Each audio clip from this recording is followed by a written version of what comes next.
Du coup, on se retrouve aujourd'hui pour la petite réaction à la vidéo de Dubi. Le salaire idéal selon toi et ton salaire actuel en micro-trottoir. C'est parti.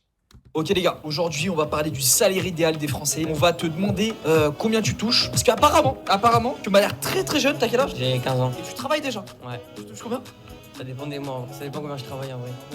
En moyenne, je gagne Lâche le chiffre. dans les 2000 par 2 semaines. 2000 euros alors qu'il a 15 ans, il est très très fort, hein. Il n'y en a pas beaucoup comme lui, d'ailleurs même à 18-20 ans, il n'y en a pas des masses. Je suis curieux de savoir qu'est-ce qu'il fait comme métier. S'il a monté un side business, certainement, voire un business entier, hein, ou est-ce qu'il fait d'autres choses, ce serait intéressant de savoir. Ok les filles, nous aujourd'hui on va vous demander le salaire idéal pour un Français. Vous étiez déjà mort de rire sur le montant que t'allais donner. Ouais bien sûr, tu donnes le montant que tu veux. Et avant toute chose, nous comme on est intrusif, on veut savoir votre salaire actuel. D'ailleurs, ça serait intéressant de savoir le salaire idéal, comment vont le comprendre les gens. Est-ce que ça va être le salaire idéal pour continuer le style de vie qu'ils ont actuellement, ou c'est le salaire idéal qui leur permettrait d'avoir le lifestyle justement qu'ils aimeraient avoir, c'est-à-dire grosse voiture, hôtel 5 étoiles, restaurant, etc. Donc ça va être intéressant parce que je pense que suivant les mentalités, la façon de gérer leur argent, les personnes n'auront pas du tout la même réponse. Donc on va voir ça juste après, mais je pense que ça va être intéressant. Moi personnellement, si on me demande mon salaire idéal, d'ailleurs, je vous le dirai peut-être, hein, ça peut être intéressant, mais pour moi, c'est d'être autour des 10 000 euros, par exemple. Pourquoi? Parce que j'entends pas salaire idéal minimum pour vivre. Pour moi, salaire idéal, c'est pour faire tout ce qu'on en a envie. Donc, pour moi, honnêtement, je pense que les gens vont plutôt répondre sur cette chose-là, évidemment. On va voir ça par la suite. Bah, étant donné que moi je suis étudiant, Ouais. c'est plus de l'argent de poche qui vient de mes parents, donc voilà. Étudiant en quoi? Étudiant en prépa actuellement, prépa ingénieur. Et toi? Moi c'est exactement pareil que lui, on est dans la même classe d'ailleurs. Du coup pareil, l'argent de poche, des petits trucs à droite à gauche mais pas de salaire fixe. Vous travaillez actuellement? Vous faites quoi? D'ailleurs, pour les étudiants, moi je faisais ça avant, hein, quand j'étais au lycée, même après, dans les études supérieures. Si vous le pouvez, franchement, faites un side business. Que ce soit une chaîne YouTube, quelque chose dans le coaching, du service, quelque chose comme ça, mais ça va être toujours très intéressant. Évidemment, certaines personnes n'auront pas le temps parce que leurs études sont tellement prenantes, mais pour les personnes qui ont le temps, entre leurs études et autres, de monter un side business, c'est-à-dire de créer quelque chose de tes propres mains et que tu sois ton propre patron, c'est peut-être la meilleure des choses. Ça ne correspondra pas forcément à tout le monde, hein, ça je l'entends. Il faut avoir envie de créer une boîte et autres. Mais si tu en as envie, essaye vraiment rien qu'un petit projet, une chaîne YouTube, un site e-commerce ou par exemple de la prestation de service ou autre. Quoi en ce moment? Je travaille, ça fait Faites 35 quoi? ans que je suis dans la vie active. Et vous faites quoi exactement si c'est pas indiscret? Informaticien. Informaticien? Que faites-vous actuellement? Est-ce que vous travaillez? Êtes-vous à la retraite? Je suis retraitée, j'ai travaillé. Dans quoi? Éducation Une chanceuse qui est à la retraite, chose qu'on nous n'aurons certainement plus, je pense, enfin, ceux qui ont moins de 35 ans évidemment. nationale, prof. Et du coup la question aujourd'hui c'est le salaire idéal des Français. Si ce n'est pas indiscret d'ailleurs, nous on rentre dans la vie des gens, on veut connaître votre salaire à l'époque. Quel était votre salaire à l'époque? Quand je travaillais, alors Vous faisiez quoi exactement? j'étais professeur de français. On va dire que c'est 1500 euros. Vous arriviez à vivre avec cette somme, ce salaire? Non, parce que tu vis toujours au-dessus de tes moyens et que quand tu es fonctionnaire, on te fait des crédits, tapis rouge pour les crédits. Donc Ça, c'est super intéressant ce qu'elle dit. Déjà, 1500 euros pour un fonctionnaire, c'est vrai que je trouve pas ça énorme. Et de toute façon, il y a le débat à chaque fois. Est-ce que les profs sont bien payés ou non? Effectivement, 1500 euros, c'est pas énorme. Après, il faut remettre dans le contexte, hein. C'était à l'époque où elle travaillait. Donc, je sais pas depuis quand est-ce qu'elle a retraité. Mais c'est vrai que ça fait pas beaucoup. Je sais pas le salaire actuel. N'hésitez pas à me le dire si vous le connaissez.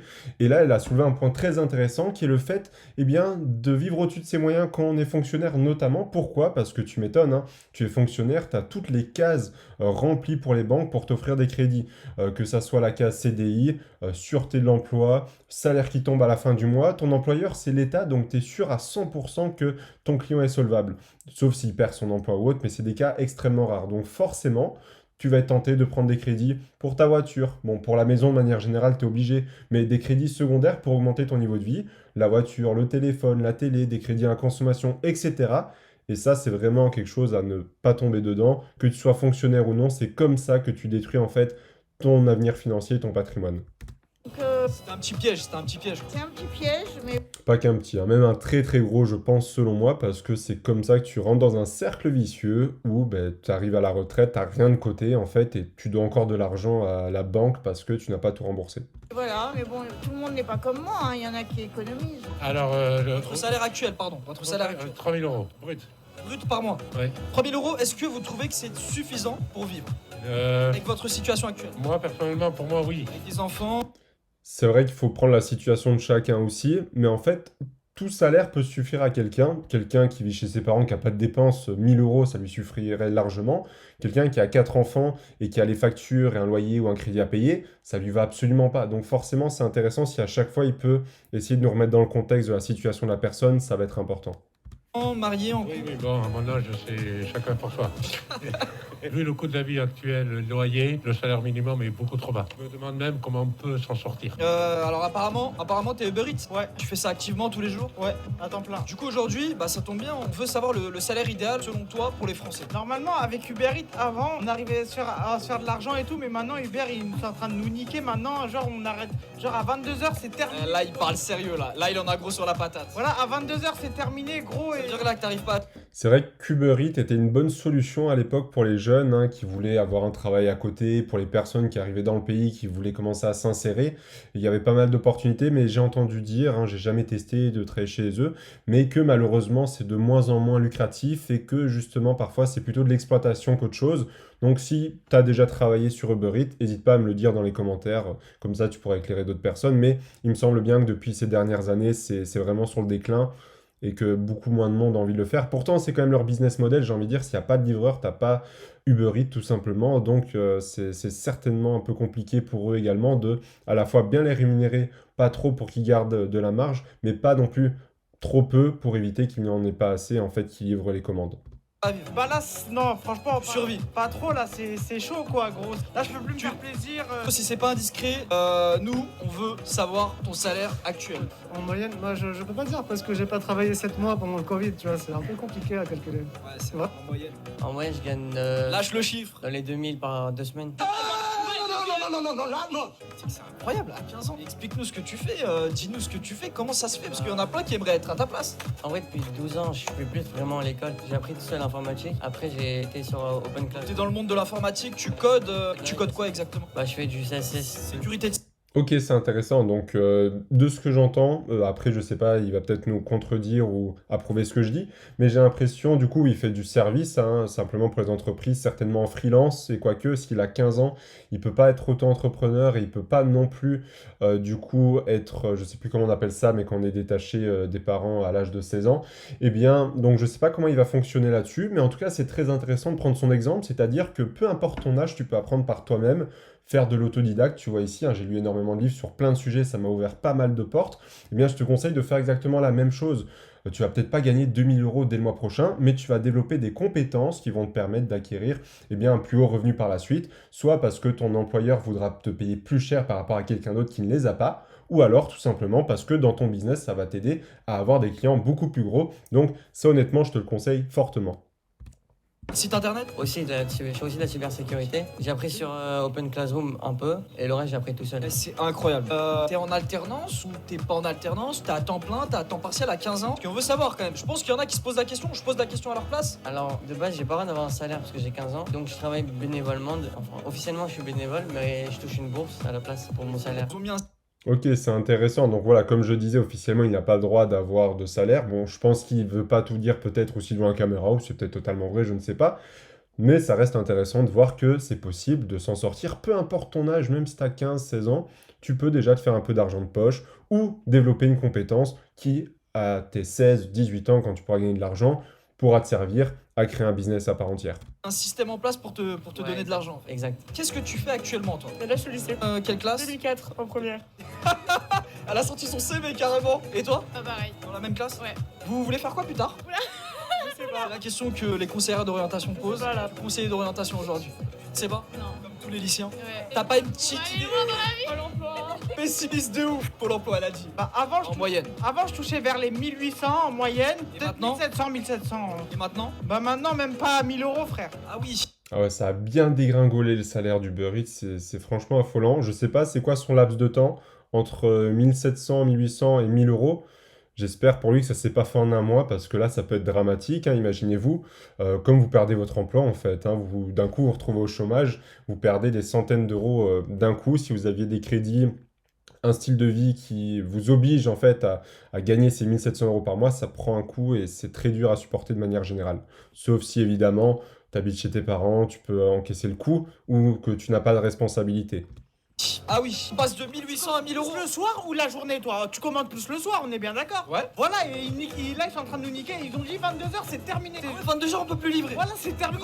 C'est terminé, gros. Du coup, là, t'as un message à faire passer à Uber Eats? Mais franchement, Uber, ils vous cassez trop les couilles, quoi. C'est nous. Ah, laissez-les bosser. J'avoue, c'est bizarre. En plus, pourquoi est-ce qu'Uber Eats commence à couper les commandes après 22 heures? Moi, personnellement, j'ai jamais utilisé la plateforme, hein.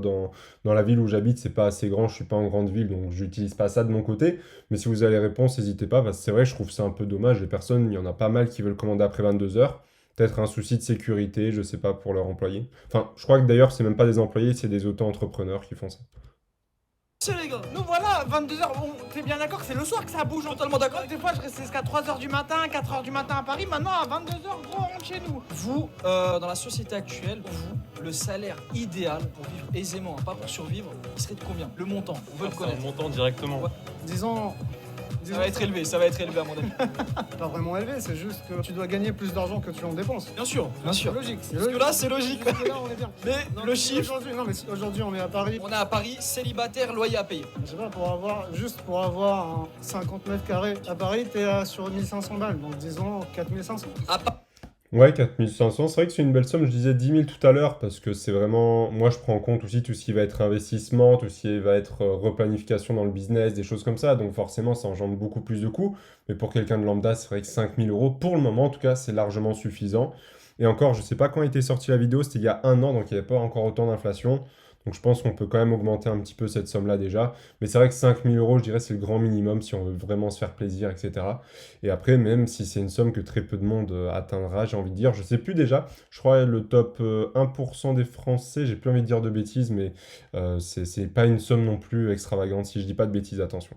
Je suis plus sûr exactement des stats, donc je vais pas la sortir pour pas dire de bêtises. Paris, célibataire, avec un loyer à payer. Un salaire idéal Il vaut mieux être à deux. à deux avec des enfants. Ensuite, un loyer moyen, c'est quand même du 600, du 800 euros. Donc 1500, tu fais rien. 1500, c'est de la survie, quoi. C'est C'est très dur.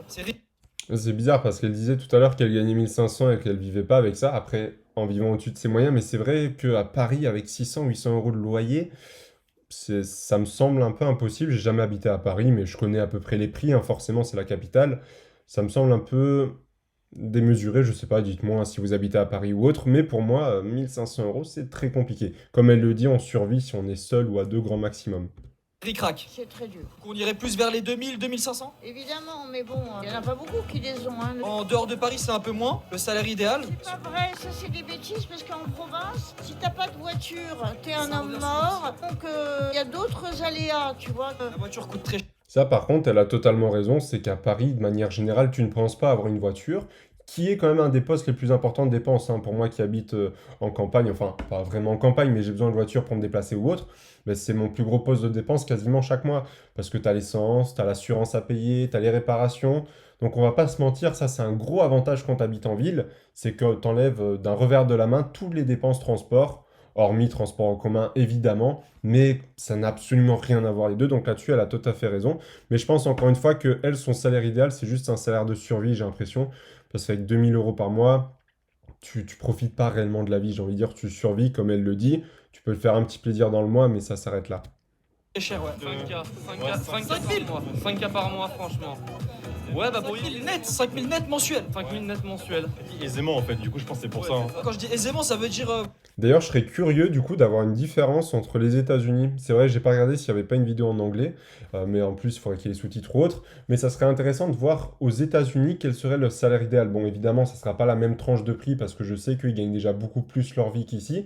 Forcément, ils n'ont pas tout ce qui est chômage, assurance, machin, et maladie. Donc, il faut forcément avoir plus d'argent pour le payer. Si aux États-Unis, ils gagnaient le même salaire que nous en devant suppléer eux-mêmes tout ce qui est frais de santé, frais de scolarité ou autre, ils s'en sortiraient pas, ça c'est tout à fait sûr. Mais j'aimerais bien avoir un prorata, ramener le salaire France et États-Unis, voir la différence de niveau. Est-ce que le tabou de l'argent va carrément jusque son salaire idéal en fait des personnes? Ça serait intéressant en fait à savoir. Voilà, tu peux te payer un petit resto, tu peux aller au cinéma avec ta Tu peux copine. carrément te payer des petits restos là, des bons petits restos. Bah 5 000 euros, c'est l'objectif que moi personne je me fixe, tu vois. Et toi, c'est combien? 5 000 euros? Moi j'aurais dit 5 000 pareil parce que ça me permet en même temps de mettre de côté pour des achats futurs quand tu dois faire des gros achats en plus de pouvoir te faire plaisir quand tu as besoin de faire des petits restaurants ou quoi. Il faudrait l'indexer au niveau des loyers. On demande 3 fois le salaire en loyer pour pouvoir avoir un appartement. Moi, je pense qu'on devrait avoir en salaire au minimum 3 fois l'équivalent d'un loyer. Ce serait plus vers les 1500, 2000. Plutôt 2000, oui. C'est un peu bizarre ça quand même parce qu'il a dit tout à l'heure qu'il gagnait 3000 bruts, si je dis pas de bêtises. En conversion, je sais pas exactement, peut-être 2002, 2004 de tête, je sais pas exactement. Mais donc déjà, son salaire idéal selon lui est en dessous du salaire qu'il gagne actuellement, ce qui est un petit peu bizarre quand même, je trouve. Sauf si la question était pour le français moyen. Mais je ne pense pas que c'était ça la question, donc c'est un petit peu bizarre sa réponse. 2000, ouais. Oui. 2000 euros, ce serait un salaire idéal pour vivre aisément. Tout à fait. Aisément, non. Pour vivre. Normalement, pouvoir avoir accès à la culture, aux loisirs. Du coup, nous, on veut connaître votre salaire idéal pour un Français. Genre, plus tard, quand tu rentreras dans la vie active, quel serait ton salaire idéal? En étant réaliste avec ce que tu fais, quoi. 30 000 carrés. Bah oui, parce que là, elle était partie sur 30 000 au début. mais... Alors, 30 000 euros par an, c'est réaliste. Tu payes Hein. un tas d'impôts Ouais. après. Déjà les impôts, elle. Hein. Bah, je sais pas. En vivant à Paris, célibataire, avec un loyer à payer. Voilà, la situation... Alors c'est marrant la remarque de après tu payes beaucoup d'impôts. Croyez-moi, je préfère avoir 30 000 euros par mois, hein, que je gagne 30 000 euros par mois et payer beaucoup d'impôts, que avoir 2 000 euros par mois et payer 100 euros d'impôts. Hein. Largement, je préfère cette solution-là. Il faut voir les impôts comme bénéfiques au final. Certes, c'est chiant, on va pas se mentir, tu payes des impôts à l'État, tu vois pas où ils passent ou autre. Mais si tu payes des impôts, ça veut dire que tu es déjà très bien. Évidemment, au plus t'en payes, au mieux c'est généralement pour ta situation financière. de quelqu'un de lambda. À 4 000, 5 000. 4 000 euros net. C'est quoi la différence? 7 000, mais bon, c'est quand même pas mal, 7 000. C'est énorme, mais 1 000 euros net par mois. idéal. Tu veux vivre dans la richesse, toi. Hein. Ouais, non, mais Tu veux vivre aisément, plus qu'aisément. je suis pas attiré par le luxe, mais juste pour vivre une belle vie. Dirais, hein. Non, mais pour voyager, tout ça, c'est pas. 5 000. 5 000. Ouais. Non, mais parce que comme ça, parce que 7 000, c'est un peu irréaliste. Hein. Vous êtes gilet jaune. Je suis un peu gilet jaune, mais. C'est un peu genre vite fait, tu vois. Je suis pas manif, mais je comprends. Tu casses pas les magasins. Non, je comprends le. Tu soutiens la cause. Voilà, C'est ce que tout le monde dit, ça. Ouais, mais Quand c'est on vrai. descend dans la rue, y a plus personne. Non, c'est vrai, je soutiens la cause. Ok, toi.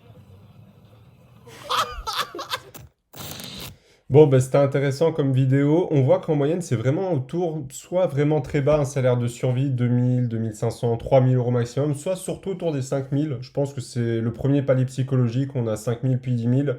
Moi, je vise vraiment plutôt les 10 000 euros. Pourquoi? Parce que c'est de manière générale, si tu veux beaucoup voyager, découvrir le monde, te faire plaisir, je pars vraiment du principe qu'avec 10 000 euros, tu as 95% des portes qui sont ouvertes. C'est-à-dire, si tu veux vivre une expérience, tu peux. Si tu veux faire n'importe quel achat sans regarder, tu peux. Donc là, c'est vraiment le budget le plus optimal, tout en mettant encore de côté pour investir en bourse, pour investir en immobilier, pour faire plein de choses et même développer des business à côté. C'est vrai, si tu es une personne qui veut pas investir spécialement, qui n'a pas de projet à côté et qui veut juste, entre guillemets, survivre et même un peu faire plaisir à sa famille, 5 000 euros, c'est largement suffisant. C'est juste que de mon côté, j'ai un peu plus d'ambition au niveau aussi business, projet et side business, où forcément ça demande de l'argent à investir et à être mis dedans. Donc je dirais que sur ces 10 000 euros-là, tu peux compter 5 000 euros faciles qui partiraient dans ces business et en investissement. Donc au final, si tu retires cette partie-là, moi aussi, ça se retourne des 5 000 euros où tu peux continuer de faire plaisir, partir en voyage, etc. Donc c'est une vidéo hyper intéressante et on se retrouve dans la prochaine.